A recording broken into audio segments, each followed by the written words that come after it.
구경하다 딱 찍고 싶었는데 폰 켜는 사이에 그 장면 놓치셨죠? 혹은 사진을 찍었는데 배경에 낯선 사람이 껴있어서 아쉬웠던 적 있으신가요? 사실 이 모든 문제는 기능 하나만 알고 있어도 해결됩니다. 저도 예전엔 카메라 앱을 열고 그냥 찍기만 했어요. 그런데 어느 날 보니 폰에 숨겨진 기능들만 잘 써도 훨씬 편하고 예쁘게 또렷하게 찍을 수 있더라고요. 오늘 영상에서는 스마트폰 카메라에 기본으로 들어있는 아주 유용한 기능 7가지를 알려드릴게요. 절대 어렵지 않고 그냥 화면 몇 번만 누르면 되는 것들입니다. 먼저 구독, 좋아요 한 번씩만 부탁드리고요. 지금부터 차근차근 알려드릴게요. 앞으로 손주 사진, 여행 사진, 친구들과의 추억 사진 등등 훨씬 예쁘고 자연스럽게 남길 수 있을 거예요. 첫 번째는 전원 버튼 2번을 누르면 카메라가 바로 켜집니다. 급하게 사진 찍을 일 생기면 카메라 아이콘 찾다가 놓치는 경우가 많죠?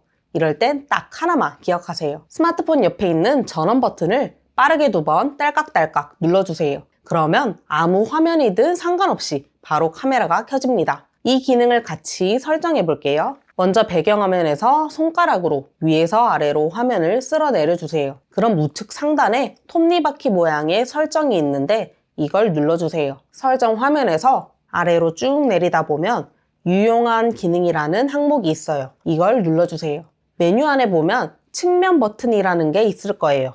눌러보면 2번 누르기라는 항목이 가장 위에 뜰 텐데요. 이걸 터치하여 기능을 켜주세요. 그리고 아래쪽에 나오는 옵션 중에 카메라 빠른 실행을 선택해주세요. 만약 삼성페이나 다른 기능으로 되어 있다면 카메라 빠른 실행으로 꼭 바꿔주세요. 이렇게만 하면 화면이 꺼져 있어도 어떤 앱을 실행 중이어도 전원 버튼만 빠르게 2번 딸깍딸깍 누르면 카메라가 바로 켜집니다. 이제부터는 중요한 장면 놓칠 일 없겠죠? 두 번째는 사진 속 방해물 손가락으로 쓱 지워버리세요. 사진은 잘 나왔는데 뒤에 지나가던 사람이 찍혀서 망친 적 있으실 거예요. 이럴 땐 AI 지우개 기능을 쓰면 됩니다. 같이 한번 지워볼게요. 갤러리 앱에서 지우고 싶은 사진 하나를 골라주세요. 그리고 아래 연필 모양을 누르면 편집 메뉴가 나옵니다. 오른쪽 아래 점 4개 또는 점 3개 버튼을 눌러주세요. 이건 기종에 따라 차이가 있을 수 있어요. 버튼을 눌렀다면 위에 AI 지우개라고 뜰 거예요. 그걸 눌러보면 이제 지우려는 대상을 선택하거나 테두리를 따라 그리세요 라고 안내 문구가 뜹니다. 그걸 그대로 따라해 주시면 돼요. 이렇게 지우고 싶은 걸 동그라미 치거나 아니면 2, 3초 정도 꾹 눌러주면 대상이 자동으로 인식됩니다. 그리고 아래쪽에 지우기를 눌러보세요. 그럼 이렇게 지우고 싶은 물체가 싹 사라졌어요. 이후 완료를 누르고 저장을 눌러주면 됩니다. 사진에 따라 깔끔하게 지워질 수도 있고 지금처럼 뭔가 부자연스럽게 지운 흔적이 남을 수도 있어요. 만약 좀 더 자연스럽게 지우고 싶은 분들은 생성형 지우기라는 기능을 활용하면 되는데요. 이건 비교적 최신 폰에만 있는 기능이기에 우선 내 스마트폰이 지원 가능한지 먼저 확인해 주세요. 생성형 지우기 기능이 AI 지우기 기능이랑 뭐가 다르냐면요. 이건 사진에서 사람이나 물건을 지우는 것만 하는 게 아니라 지운 자리에 어색함 없이 배경을 자동으로 메꿔주는 기능이에요. 쉽게 설명하자면 일반 AI 지우개는 그냥 삭제만 하고 생성형 지우개는 배경까지 새로 그려줍니다. 직접 한번 보여드릴게요. 갤러리 앱에서 예시 사진 하나 골라주고요. 아래쪽에 별 모양의 표시를 눌러주세요. 그럼 이동하거나 삭제할 대상을 선택하거나 테두리를 따라 그리세요 라고 안내 문구가 뜰 거예요. AI 지우개처럼 똑같이 지우고 싶은 대상을 동그라미 하거나 꾹 눌러주세요. 그러면 해당 부분이 선택되면서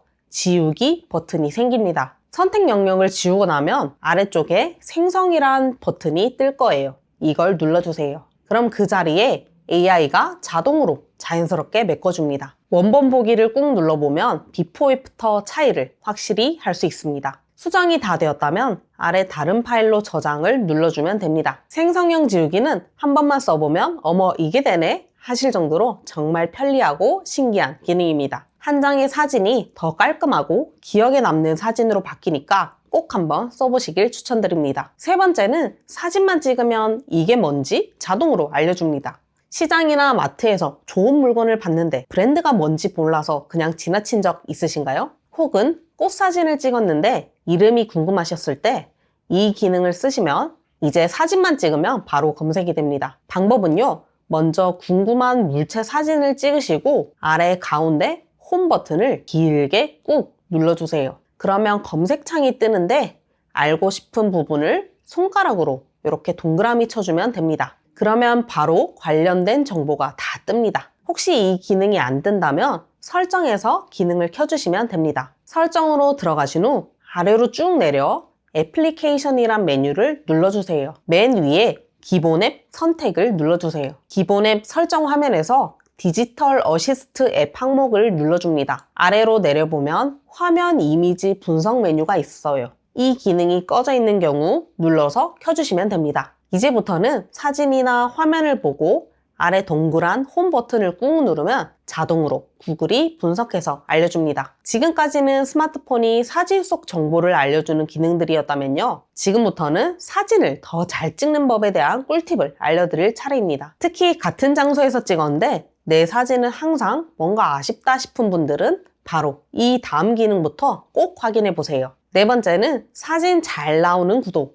어렵지 않습니다. 같은 장소, 같은 인물인데도 사진이 예쁘게 나올 때도 있고 뭔가 이상하게 나올 때도 있죠. 그 차이는 구도에서 생깁니다. 설정 방법은요. 카메라 앱을 켜시고 사진 모드를 확인한 후 왼쪽 위에 톱니바퀴 설정을 누르세요. 여기서 아래로 쭉 내려 수직, 수평 안내선을 켜주세요. 기종에 따라 촬영 가이드 또는 격자선 표시라고 뜰 수도 있습니다. 그럼 촬영을 할 때 화면에 격자선이 뜰 거예요. 이제 사진을 찍을 때 이 격자선에 맞춰서 얼굴은 가운데, 발은 화면 아래쪽에 오게 찍어보세요. 그러면 얼굴은 작게, 다리는 길게 나와서 전체적인 비율이 아주 예쁩니다. 다섯 번째는 사진 버튼만 꾹 누르면 바로 동영상이 찍힙니다. 사진 찍다가 이건 동영상으로 찍고 싶다 하는 순간이 있으셨죠? 동영상 모드로 바꾸려다 장면을 놓쳐버리는 경우도 많습니다. 그럴 땐 그냥 사진 버튼을 꾹 누르세요. 그럼 자동으로 동영상이 촬영됩니다. 그리고 계속 찍고 싶다면 꾹 누른 채로 손가락을 위로 살짝 밀어보세요.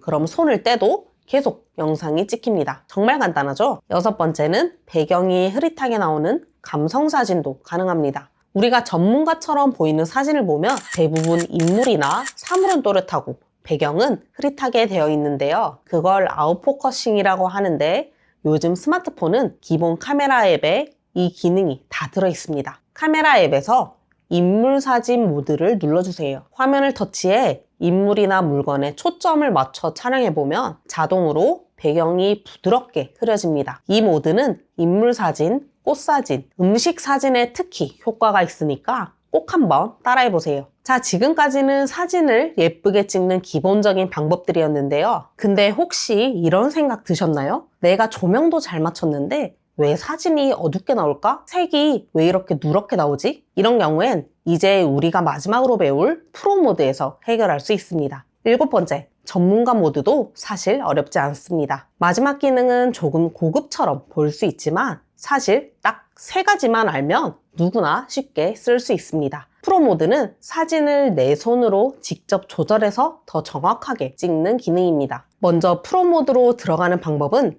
카메라 앱을 실행한 후 아래 더보기를 눌러주세요. 그럼 프로 모드 창이 뜨는데 그걸 눌러주면 됩니다. 더보기가 없는 경우엔 아래쪽에서 옆으로 넘겨보면 프로 모드가 있을 거예요. 이제 프로 모드에서 알아야 할 3가지를 차근차근 설명드릴게요. 첫 번째는 화이트 밸런스입니다. 이건 사진이 너무 노랗게 나오거나 파랗게 나올 때 빛의 색 온도를 조절해주는 기능입니다. 예를 들어 집안에서 형광등 아래서 찍으면 얼굴이 노랗게 나오죠? 그럴 땐 이걸 조금만 왼쪽으로 보내보면 자연스러운 톤이 됩니다. 꿀팁 하나 알려드리자면 하얀 벽이나 하얀 종이를 기준 삼아 색을 맞추면 제일 좋습니다. 두 번째는 ISO 감도입니다. 이건 사진의 밝기를 조절하는 건데요. 숫자가 작을수록 깨끗한 사진이고 숫자가 클수록 밝은 사진이긴 하지만 사진이 좀 흐리게 나오거나 지글지글할 수 있어요. 제가 추천드리는 권장값은 실외 낮은 ISO 100에서 200, 실내는 ISO 400에서 800, 어두운 밤은 ISO 800 이상입니다. 세 번째는 셔터 속도입니다. 셔터 속도는 사진 찍히는 시간을 조절하는 건데요. 빠르게 하면 흔들림 없이 또렷하게 촬영되고 느리게 하면 야경이나 폭죽을 찍을 때 빛이 줄처럼 늘어지거나 물 흐름이 부드럽게 번진 것처럼 나옵니다. 쉽게 말씀드리자면 아이가 뛰는 순간을 촬영할 땐 셔터 속도를 빠르게 하면 또렷하게 정지된 모습으로 찍을 수 있고, 어두운 실내나 불꽃놀이, 야경 같은 걸 찍을 땐 셔터 속도를 느리게 하면 됩니다. 근데 여기서 한 가지 주의하셔야 할 점은 느린 셔터 속도에서는 손떨림이 생기기 쉬워요. 그래서 삼각대나 받침대를 사용하면 더 안정적으로 찍을 수 있습니다. 이름은 전문가 모드 촬영이지만 실제로는 내 사진을 마음대로 조절하는 기능이라고 생각하면 됩니다. 정리하자면 화이트 밸런스는 색, ISO는 밝기, 셔터는 움직임 조절, 이 세 가지만 알고 계셔도 실내, 야경, 움직이는 장면에서도 좋은 사진을 찍을 수 있습니다. 자, 이제 여러분은 스마트폰 카메라를 제대로 활용하는 7가지 꿀 기능을 모두 아셨습니다. 내용만 들었을 땐 어려워 보일 수 있지만 절대 복잡하지 않습니다. 천천히 하나씩 따라해보세요. 처음엔 익숙하지 않을 수 있지만 2번, 3번만 따라해보면 꼭 내 손에 맞는 도구처럼 편해질 거예요. 손주 사진, 여행 사진, 친구와의 추억까지 이제부터는 더 예쁘고 소중하게 남겨보세요. 혹시 이 7가지 말고도 아는 꿀팁이 있으시다면 댓글로 남겨주세요. 여러분이 알고 계신 좋은 정보 같이 공유해주세요. 오늘 영상이 조금이라도 도움되셨다면 구독, 좋아요, 알림 설정 부탁드리고요. 그리고 주변 분들께도 많이 공유해주세요. 다음 영상에서는 더 다양한 꿀팁 알려드릴게요. 감사합니다.